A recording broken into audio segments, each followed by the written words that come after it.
Hi guys, this is V with Real Journal Talk, and so today is going to be my bi-weekly paycheck to paycheck for March the 8th. If you're interested in watching, please stay tuned. So, as you can see, we are actually planning out this paycheck to paycheck in my Erin Condren monthly deluxe planner. And so what I decided to do for this month was just to use this planner to do all of the budgeting and tracking, to try to be a little bit more creative, and just see how it works. Or if I don't like it, then next month I'll go back to my happy planner budget planner. But with that being said, so I decided to go ahead and just put a little bit of decorations on this page to go ahead and get it started. And so I decided I would just budget out whatever income that I am working with for this particular pay cycle, which is, as we're going to see in a moment, I think it's like $1,500 something. And I will then put all the bills out that I'm expected to pay. So in doing this particular budget, I'm just going to talk through this. You can watch as I outline every bill that I have and the amount that I'm scheduled to pay.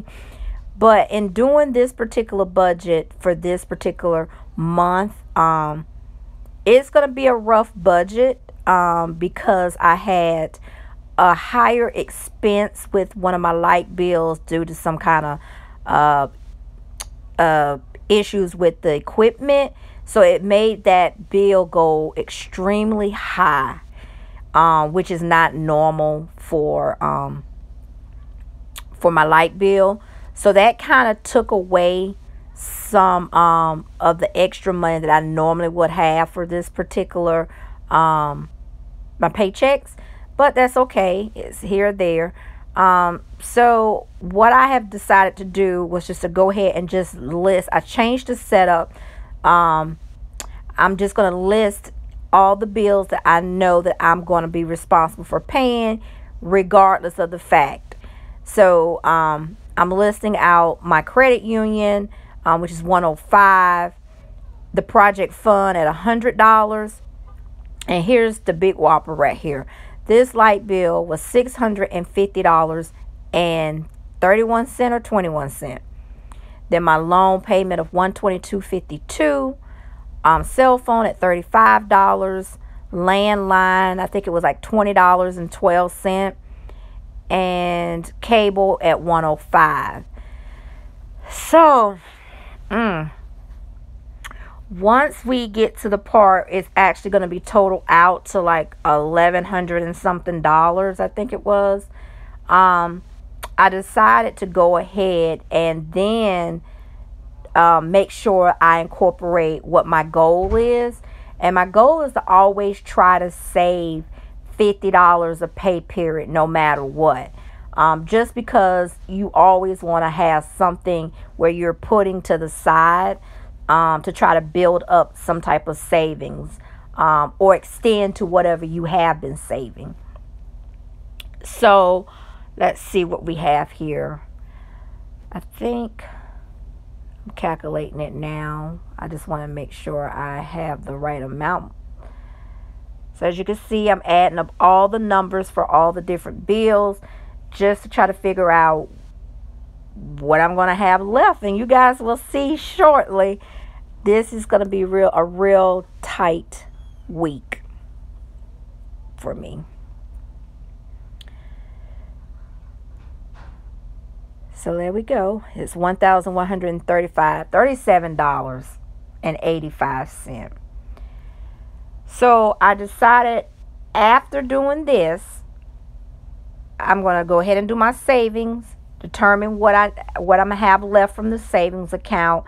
And then I decided, okay, so I'm going to go ahead and, of course, do my cash envelopes, because you have your cash envelope set out for certain bills that you know you want to make sure you stay within budget as well. Which for me, my cash envelopes are always the same. And it's like my groceries, my gas, personal, medical, not medical, I'm sorry, movies, household, family, which is our family gatherings, takeout, just enjoy for the weekend. And that amount deducted from this balance that you'll see shortly is going to be not the correct amount, because I miscalculated the cash envelopes. I did it at 210 when it was actually 245. So the projected overall balance is way lesser than that. And so at that point, once I get to that balance, and you'll see it in a little bit, I will determine how I'm going to apply that to my sinking funds categories. Because with my budgeting, this is a zero-based budget. That means every dollar has a name. So I'm not, even if I did have such as rollover money, I would have it as like a miscellaneous or a rollover spot, so to speak, saying I want to roll over, or I want to have miscellaneous $80 every pay period or what have you. But for me, I am not in a position to do that right now. So I want to make sure that I have every dollar accounted for expenses that I know that I'm accruing throughout the year. So that's why I have the cash envelopes. So I'm just go ahead and just let you all watch this, so you'll see what I am talking about.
As you can see, that's where the error occurred. I deducted $210 from that $357.70, and it actually should have been $245 from that $357, which would approximately leave me roughly $112 and some change to apply towards my snowball debt. I will be doing a video doing my sinking funds. That's something that I always do, because I do process that separately, as well as my cash envelopes. So you'll see that video will come up probably within the next couple of days to show what I decided to do with that $112. It's not $147. It is $112, because after filming this video, I was sitting there and I was just calculating. I was like, something's not right here. And then I found the error So I've corrected it in my budget, on my budget page, but it's not in this video capturing the error. But that is it. So I'm not working with much for my sinking funds, but I will make it work. So as you can see, this is a zero-based budget. There's nothing left. It was a tight budget because of that light bill. I really truly hate that, but it is what it is. If you don't catch things that's going malfunctioning, this is what happens. So basically that is roughly it for this video. I want to thank you all for stopping in to watch me budget out my paycheck for this upcoming week, and I hope you guys truly enjoyed the video. And for all my new subscribers, welcome so much. And I want to just thank everyone for supporting my channel. You all have a wonderful weekend.